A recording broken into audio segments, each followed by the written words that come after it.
I'm on a mission. The mission to cheese the game in the cheesiest way possible. In the last episode, we cheesed 3 bosses at once, had some ups and downs and prepared some basics like an outstandingly creative base, armor and some materials. Don't worry if you missed it, because this episode here is where the milk turns into actual cheese. At this point, it's time to move forward to the dungeon to unlock the mechanic and maybe grab some loot along the way. But once Skeletron is toast, the Dungeon Guardian is no more, and I won't let him get away that easily. In order to tackle him first, I will need some somewhat okay summoning weapon, but the Blood Moon hasn't shown up yet to farm the Vampire Frog stuff, which means it's time to farm some furballs in the Ice Biome. Not just to get a summon, but also the Flinx armor for an additional minion slot. And just when I started grinding for Flinx fur, naturally for Terraria, a Blood Moon occurred, but my bad luck didn't stop here. Not at all. Of course, I wanted to use the Blood Moon for fishing, but just when I got my fishing rod and some bait ready, I went to the ocean, threw out my line and... I mean, seriously? This is so Terraria, right? Just look at the... It's literally my first line. Anyway, slaughtering nasty goblins to wrap things up and loot some spike balls. I'm still a bit unsure how to use the spike balls yet, but it's one of the most useful throwing weapons in the whole game and good for cheese. You know, just if we consider this as a throwing weapon, and if we consider thrower as a class. But that doesn't matter for now. For now, it's back to business and my old plan, Flinx fur. After grinding the crap out of the Ice Biome, I got myself the fur coat and the summoning stuff for the furball. And from there, it's time to prepare for the Dungeon Guardian. The Dungeon Guardian is either one of the easiest or hardest fights in the whole game, and with the right amount of cheese, it's pretty simple, but a huge time investment. The plan is easy. We build a spawn point with a bed right next to the entrance and add a Hoik loop right beside it. The dungeon entrance is a good measurement for the size of the loop, as you wouldn't want to make it any smaller. Now just some last preparation, testing it, and it works. Now it's all about trial and error and timing, because timing is key for this, and naturally I did it first time. Not.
That's one boss less on our list, and without wasting time and not giving the old man a single breath, doing Skeletron back to back is exactly what we are going to do. Cheesing Skeletron is fairly simple. I just prepared another loop, this time no Hoiks but a minecart loop with a campfire and a bat statue in the middle. This should hopefully work. Hopefully. Meanwhile, the old man and the nurse somehow became friends. However, now it's time for the waiting game, waiting for the night to come, and I can only assume that Skeletron won't like what's coming at him. The entry and the first few seconds will be the hardest part, but from here it's exactly what you think it is. Cheese. The trick isn't necessarily best one, but it does its job.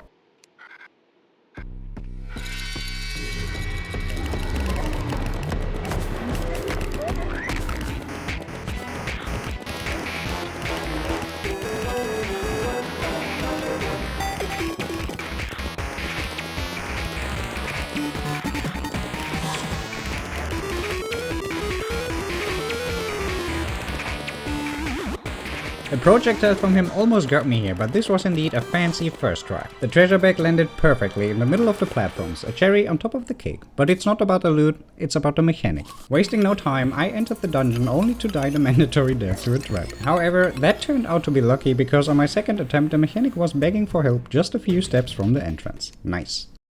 With that out of the way, we finally have everything needed to ruin the day of the remaining 3 bosses before moving into hard mode.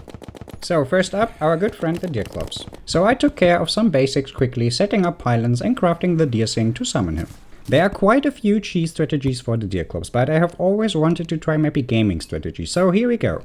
First, I piled up a bunch of snow to even out the terrain, placed tables and added 2 good old rails on top of it. Platforms above will somehow block the black projectiles, and since Deerclops lacks a hitbox at his legs, it's all about timing once he's in place. Once he's lined up with the rails, it's time to grapple quickly in the exact same moment, and from there, it's probably the most comfortable way to take him down.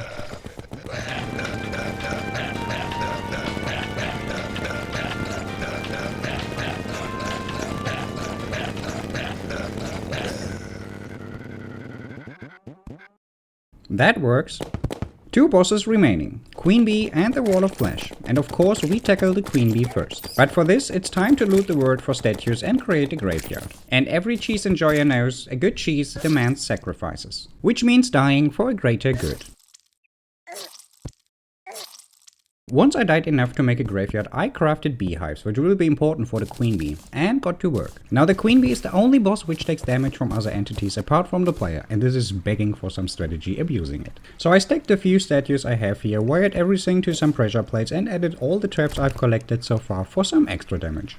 Though the traps are completely optional, and as long as these little bees here are alive, it somehow causes the Queen Bee to take damage from other enemies.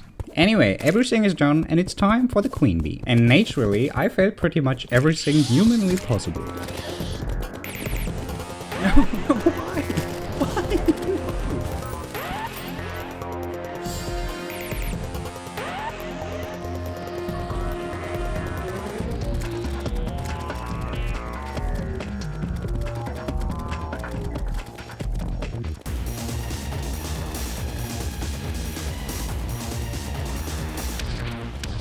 Despite the very bad start and the terrible first half, the second half went much better here and the Queen Bee takes a lot of damage from the statues. Even though it wasn't the best attempt, but it's fine. Now with a better start and more statues, this would have been much more comfortable. However, with Queen Bee out of the way, only the annoying Wall of Flesh remains. And I just realized I'm still rocking bare bones gear, bad weapons, not even full HP, and against all odds couldn't even find a magic mirror, but I do have dynamite. So I got to work and built a classic straight line arena through hell. I had no luck finding a voodoo doll, so I built a little home for the guide and prayed to the gods of Terraria that I wouldn't blow up my entire arena just to get wiped.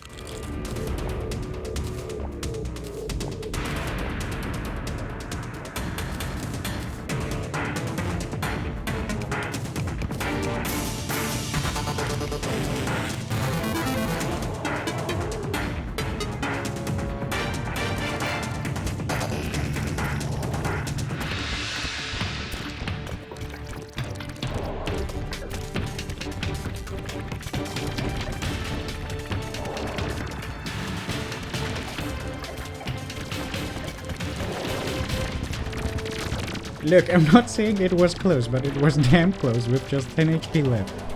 I missed a ton of dynamite in the beginning, but luckily hit it very well after it. But anyway, this is it, hard mode in front of us where farms and gear may become much more relevant. In pre-hard mode you can cheese pretty much the majority of the whole game just with a bunch of explosive and a minecart. I think it's kinda fun rushing for the cheese and using a lot of strategies I usually avoid for the sake of sportsmanship or fairness, especially in multiplayer.